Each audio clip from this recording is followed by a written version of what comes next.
GME and AMC had 2 days in a row basically the same ticker again. That's weird. But everything is kind of red today. Don't know if the baskets that everything's in are just getting pushed around. Get that halt going, and then everything drops after the halt. That seems to be the MO. Yeah. 1-800 lawyer up. What's going on with the meme stocks? Moon soon? Love your show. You got me. I mean, the volatility's back. That's for sure. We saw quite the movements. I mean, we saw 175% gains for Bed Bath & Beyond yesterday, and it just crashed right back down today. So the volatility's moving. And if you had spare cash to do calls yesterday and you got out and bought puts, you could have turned $1,000 into $30,000 since yesterday, if that's what you did. So if those of you who managed to do that, fantastic. Otherwise, we're just watching from the sidelines. Javier, what was up with yesterday? Movements of GME, BBY, and other basket stocks. All that just brings them hard down. Hope no one bought the top. Yeah. I think when we get those days, we got crazy weird spikings happening. I mean, I wish I had been able to buy puts on Bed Bath & Beyond for sure at the close yesterday. But I missed it. Oh, that's the look of a dog who wants a blanket. Yes. Is that what you want? That's right. That's right. Just cozy down. Okay.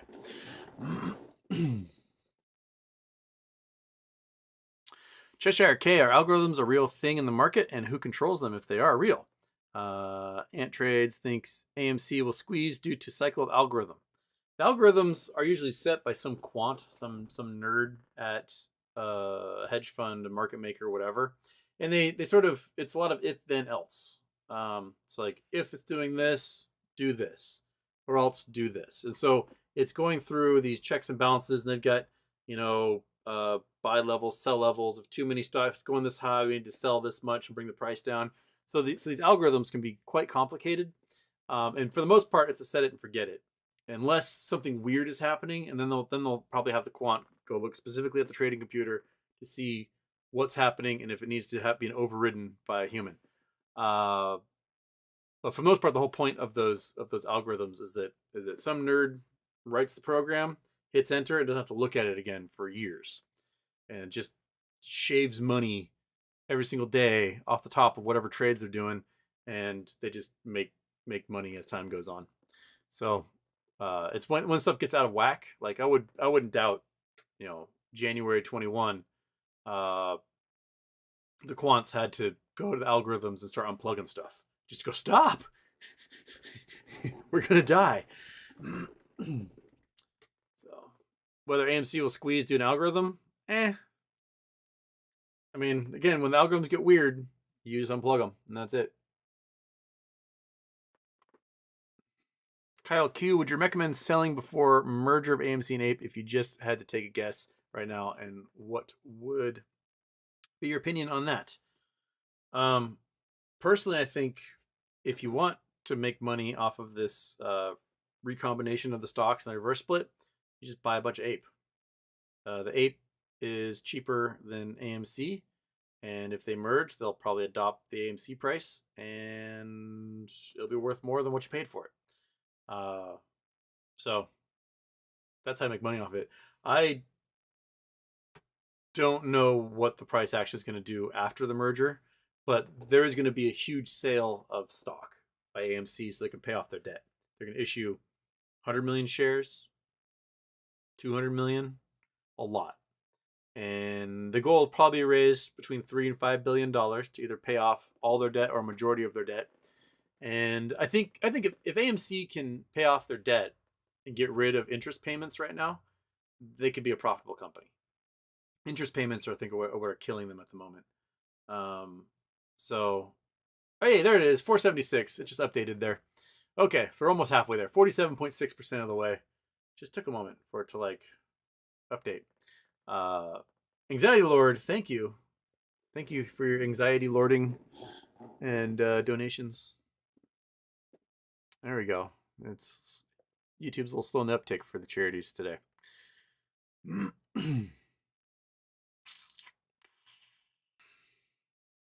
James Miller, tell me again why AMC will not MOAS. I won't say it won't MOAS. I think it's unlikely to. Simply because right now we got 25-30% ownership by hedge funds, right? And they signed an agreement they would not sell for 90 days. Those 90 days are up on March 22nd. The vote happens on March 14th. So the vote happens, then maybe 10-15 days between when the vote happens to when they decide on the date of record and everything. By then, they can sell, right? If they want to. They can just dump whatever 30 million, 40 million, 50 million shares they have, and they can sell and be out. And they can bring the price down.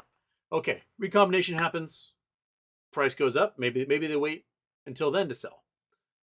Maybe they're holding long term. Maybe I'm just a total idiot and they're just holding long term and they're never going to sell. I don't know. But we're going to have to, AMC's going to have to sell 100 million, 200 million shares to raise the money they need to raise, right? They're going to double the float essentially, maybe more than that, to raise $3 to $5 billion. That $5 billion, that's going to come to an average of what? $1,200 per current AMC investor to raise that kind of money. My guess is that the AMC investors currently don't have that cash on hand on average, and they're not going to be able to be the ones to buy a lot of those shares. So a lot of ones who will buy those shares might be institutional investors. And those institutional investors, if they're hedge funds especially, are going to use those as locates for further shorting. And they can also use that if they buy enough of them, then the institutions will have over 50% of the float of AMC. And if that's the case, then they can dictate who's on that board. And if they're nefarious, they can say, put these guys on the board and nothing can do about it because we got the majority of the votes. And so they put whoever they want on the board and they can do whatever they want from the inside. So they can rack up debt all over again. They can close successful theaters. They can do all sorts of heinous stuff. So putting that many shares out there that can be used as locates means there's an ability to cover for a whole bunch of shorts that weren't able to cover before. And so in my mind, best case scenario, AMC is able to legitimize their business, get rid of their debt, and move on as just a successful company. We'll have a strong stock performance. Worst case, short hedge funds take over and start all over again, shorting the stock down for $50 and making a fortune off of it. And they'll have so many people in power at that point that there'll be nothing we can do. So those are the two sides of it. Like which one will win? Will retail be able to come up with the $5 billion needed to pay off all of AMC's debt and buy that stock? Or is Adam Aron unwillingly going to end up selling those to institutionals, into hedge funds and whatnot, or selling them directly to those hedge funds?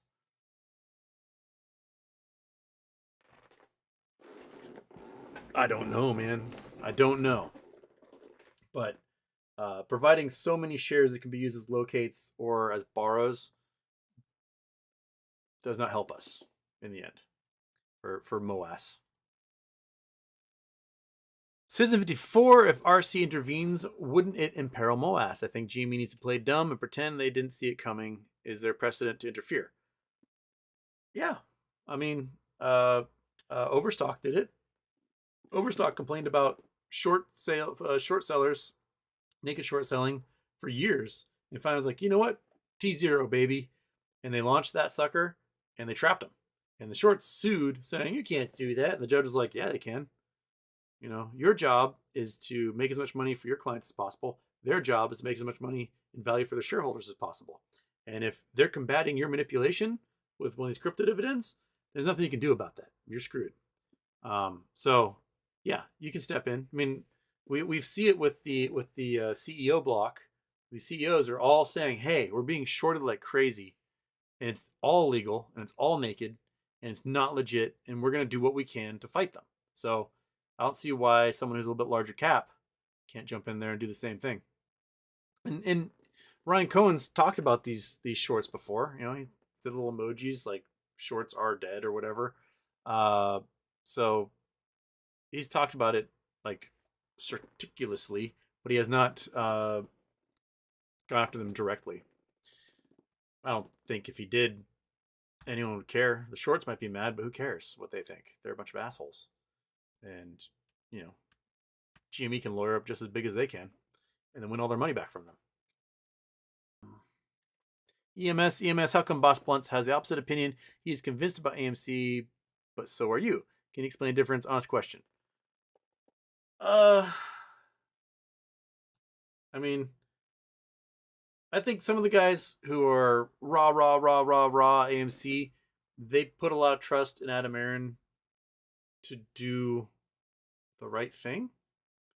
And I think my beef is that I don't trust Adam Aaron to do the right thing. I think that's where it is that he's made me pessimistic as to how he goes about issuing shares and where he seeks money from. Like, you know, he sold 300 million shares at below $1 to these hedge funds and raised a couple $100 million. Cool. Why didn't he sell 300 million shares at $10 and raise $3 billion? Pay off 80% of his debt right there back in August. So if his goal was to dilute, why didn't he dilute when it was expensive? And why did he wait to dilute until it was the cheapest possible price point, like the absolute bottom at 50 and 60 cents a share? He's like, that's a perfect time to sell hundreds of millions of shares. It's just weird. It's weird. And like, he could have not sold any and pushed for the T90, and he didn't. He sold. So if you're going to sell, why not just sell right off the bat and raise all the money you need, right? And then you can do your recombination and all that stuff and sell some more when you recombine, and not to sell to hedge funds at all. I think that's where I am. I'm just in that once bitten, twice shy kind of mode. And then like, all I can see is Adam Aaron doing the thing that screws us over. And others are a bit more optimistic in this case. And normally I'm an optimistic dude. And they're like, no, it's going to work. He's going to sell to retail. It's going to be great. But is he though? Is he going to sell to retail, or is he going to sell $5 billion in stock to the worst people he can possibly imagine? And that's where I'm sitting, man. That's where I'm sitting.